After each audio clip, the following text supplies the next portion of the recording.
बिहार के राज्यपाल को शर्मिंदगी महसूस करते हुए इस्तीफा देना चाहिए था।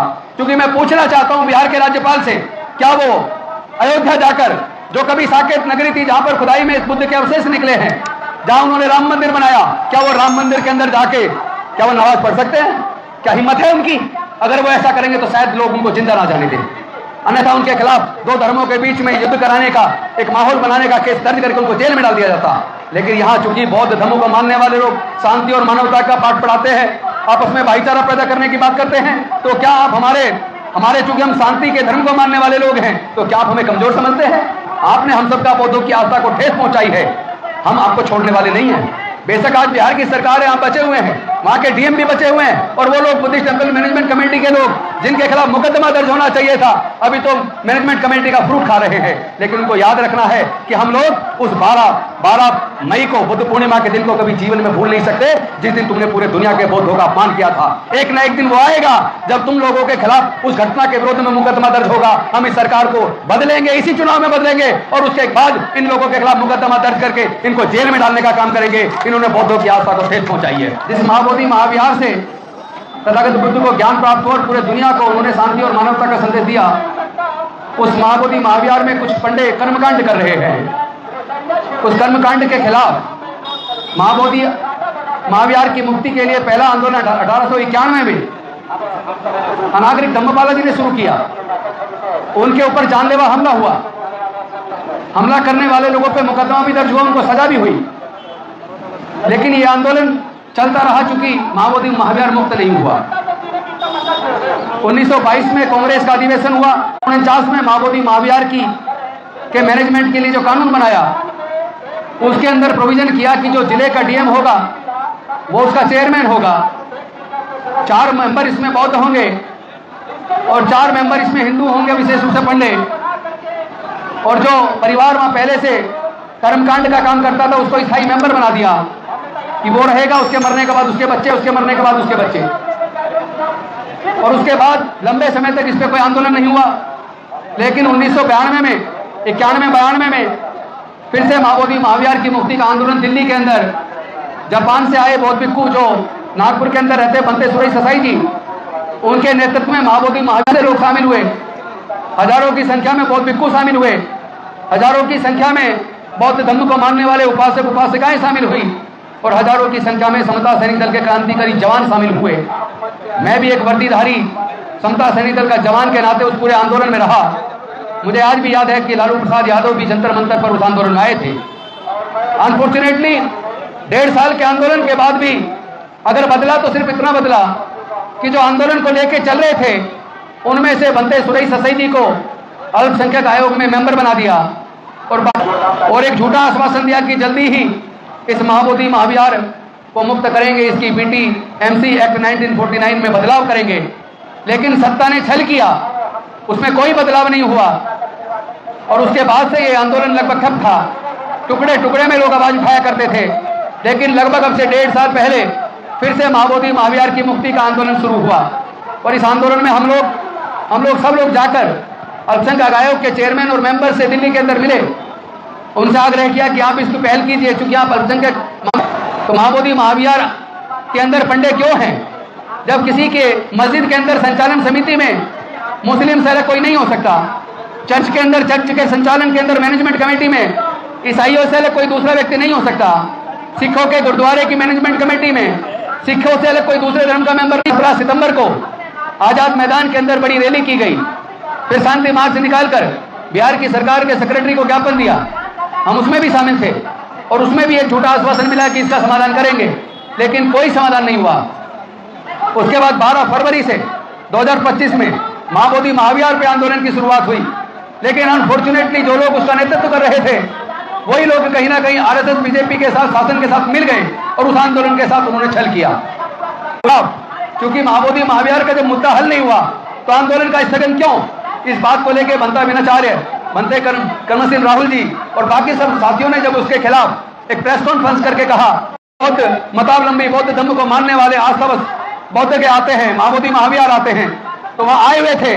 लेकिन उसी दिन बिहार के राज्यपाल आरिफ मोहम्मद खान और उनके साथ पुलिस के अधिकारी, उनके साथ गया के डीएम, और वहां पे जो छोटा कभी स्तूप होता था बुद्ध का, जो तोड़ा जा चुका है, उस गड्ढे में फूल डालकर और ब्राह्मणों से मंत्रोच्चारण से उसको शिवलिंग कह के उसकी पूजा की। उन्होंने पूरे दुनिया के बौद्ध धर्म के मानने वाले लोगों का अपमान किया और इस आक्रोश में पूरे देश के और नहीं पूरे दुनिया के लोगों को मानसिक आघात पहुंचा।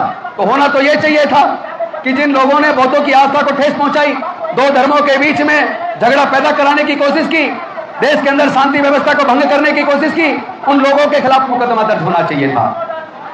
बिहार के राज्यपाल को शर्मिंदगी महसूस करते हुए इस्तीफा देना चाहिए था। क्योंकि मैं पूछना चाहता हूं बिहार के राज्यपाल से, क्या वो अयोध्या जाकर, जो कभी साकेत नगरी थी जहां पर खुदाई में इस बुद्ध के अवशेष निकले हैं, जहां उन्होंने राम मंदिर बनाया, क्या वो राम मंदिर के अंदर जाके क्या वो नमाज पढ़ सकते हैं? क्या हिम्मत है उनकी? अगर वो ऐसा करेंगे तो शायद लोग उनको जिंदा ना जाने दें, अन्यथा उनके खिलाफ दो धर्मों के बीच में युद्ध कराने का एक माहौल बनाने का केस दर्ज करके उनको जेल में डाल दिया जाता। लेकिन यहाँ चूंकि बौद्ध धर्मों को मानने वाले लोग शांति और मानवता का पाठ पढ़ाते हैं, आपस में भाईचारा पैदा करने की बात करते हैं, तो क्या आप हमारे चूंकि हम शांति के धर्म को मानने वाले लोग हैं, तो क्या आप हमें कमजोर समझते हैं? आपने हम सबका बौद्धों की आस्था को ठेस पहुंचाई है, हम आपको छोड़ने वाले नहीं हैं। बेशक आज बिहार की सरकार है, आप बचे हुए हैं, वहां के डीएम भी बचे हुए हैं, और वो लोग बुद्धिस्ट टेंपल मैनेजमेंट कमेटी के लोग जिनके खिलाफ मुकदमा दर्ज होना चाहिए था, अभी तो मैनेजमेंट कमेटी का फ्रूट खा रहे हैं। लेकिन उनको याद रखना है कि हम लोग उस 12 मई को, बुद्ध पूर्णिमा के दिन को कभी जीवन में भूल नहीं सकते, जिस दिन तुमने पूरे दुनिया के बौद्धों का अपमान किया था। एक न एक दिन वो आएगा जब तुम लोगों के खिलाफ उस घटना के विरोध में मुकदमा दर्ज होगा। हम इस सरकार को बदलेंगे, इसी चुनाव में बदलेंगे, और उसके बाद इन लोगों के खिलाफ मुकदमा दर्ज करके इनको जेल में डालने का काम करेंगे। इन्होंने बौद्धों की आस्था को ठेस पहुंचाई है। लेकिन केवल ये यहीं तक नहीं रुके, इन्होंने कई प्रकार के षड्यंत्र किए। एक तो जो इस महाबोधि महावीर के आंदोलन को लेकर चल रहे लोगों के अंदर इन्होंने विद्वेष पैदा किया, उसमें फूट डालने का काम किया। साथ ही साथ 13 तारीख को वहां पे आरएसएस के गुंडे भेज दिए, और वहां पूरे दुनिया से सबको पता है, क्योंकि 12 मई को बुद्ध पूर्णिमा थी, तो पूरे दुनिया से आस्था की वजह से लोग आए हुए थे। वहां आरएसएस के लोग मंदिर में गए और वहां बौद्धों के सामने जय श्री राम का नारा लगाने लगे। तो जो बौद्ध लोग थे, महिलाएं थी, उन्होंने जय भीम का नारा लगा, नमो बुद्धाय बोला, तो उनके खिलाफ ऊपर उन्होंने हमला कर दिया। जब बंते विनयचार्य जी को सूचना दी गई कि वहां महिलाओं के ऊपर कोई आक्रमण कर रहा है, तो वो वहां उनको बचाने के लिए, शांति व्यवस्था कायम करवाने के लिए गए।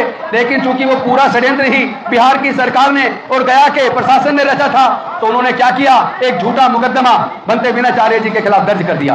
और उसमें मैंने उस एफआईआर को जब पढ़ा, उसके अंदर जो आरोप लगे हैं, उन आरोप पे कोई मुकदमा बन ही नहीं सकता। हत्या का प्रयास का मुकदमा, जबकि किसी को चोट तक, खरोंच तक नहीं आई, किसी को खरोंच तक नहीं आई, और हत्या का मुकदमा दर्ज हो गया। अनलॉफुल असेंबली, अरे बौद्ध मंदिर में बौद्ध आस्था की वजह से आए हैं, तो अनलॉफुल असेंबली कहां से हो गई? अनलॉफुल असेंबली का केस दर्ज कर दिया। दंगे कराने की साजिश का केस दर्ज कर दिया। ऐसी धाराएं लगा दी जिसमें कई धाराएं नॉन अवेलेबल थी। जबकि अगर कोर्ट में ढंग से बहस हो जाए और जज अगर ईमानदार हो, न्यायप्रिय हो, संविधान से और कानून से चलने वाला हो, एक दिन भी वो एफआईआर कोर्ट के अंदर टिक नहीं सकती, 1 मिनट के अंदर रद्द हो जानी चाहिए। लेकिन ऐसे फर्जी केस में भी उनको 2 महीने से अधिक समय तक जेल में रखा। हमें समझ में शुरू में आ गया था, क्योंकि कई तरीके से सूचना मिल रही थी कि अभी जमानत नहीं मिलेगी, आप जो मर्जी कर लो, जितना मर्जी वकील कर लो, जितने मर्जी लोग आ जाओ। क्योंकि उनको बिहार की सरकार चाहती नहीं है कि वो भी बाहर आए, क्योंकि वो बौद्ध लोगों के मनोबल को तोड़ना चाहते हैं। तो मैं उनको कह देना चाहता हूं, आप हमारे भंते जी को जेल में भेज के जो आपने गुनाह किया है, इसका भुगतान तो जल्दी आपको करना ही पड़ेगा। रही बात मनोबल तोड़ने की, आप इस तरह हमारा मनोबल नहीं तोड़ पाओगे। लेकिन साथ ही साथ ऐसे में जो हमारे ही अपने बौद्धिकों का इस्तेमाल करके जो फर्जी मुकदमा बनाया, और ऐसे मतलब घटिया टाइप इल्जाम लगा के कि बंते करुणा सिंह राहुल जी ने 1,80,000 का चीवर ले लिया। अरे चीवर बौद्धिकों को वहां बटे हैं, उन्होंने कहां से ले लिया? और कहा कि टिकट के लिए पैसे लेके खा गए। इस तरह के फर्जी आरोप लगाकर जिस तरह इस आंदोलन को कमजोर करने की कोशिश उन लोगों ने आरएसएस के इशारे पे की है, इससे मैं निवेदन करता हूं, बौद्ध लोग अपने और पराई का अंतर पहचानो। केवल कोई हमारे घर जय भीम करके आ जाए तो हम तुरंत उसका अपना दरवाजा खोल के घर में घुसा के उसको चाय पानी भी पिलाएंगे, चाहे वो घर का लूट के चला जाए। अब पहचान करनी होगी कौन अपना है, कौन पराया है, कौन चीटर है जो जय भीम करके नमो बुद्धाय करके हमारे दरवाजे पे आता है। हर जय भीम नमो बुद्धाय करने वाला बौद्ध नहीं हो सकता, अम्बेडकरवादी नहीं हो सकता, वो कोई चीटर भी हो सकता है, कोई धोखेबाज भी हो सकता है, आरएसएस का गुंडा भी हो सकता है जो इस बहुजन आंदोलन को नुकसान पहुंचाने के लिए आया है। हमें अपने और पराये की पहचान करनी होगी। तो ये पहचान के लिए मैं तो कहूंगा कि बहुत भिक्खू खुद अपने बीच में पहचाने ऐसे लोगों को जो चीवर पहन के आ जाते हैं, उनको यहाँ ऐसे जगह पर स्थान मत दो।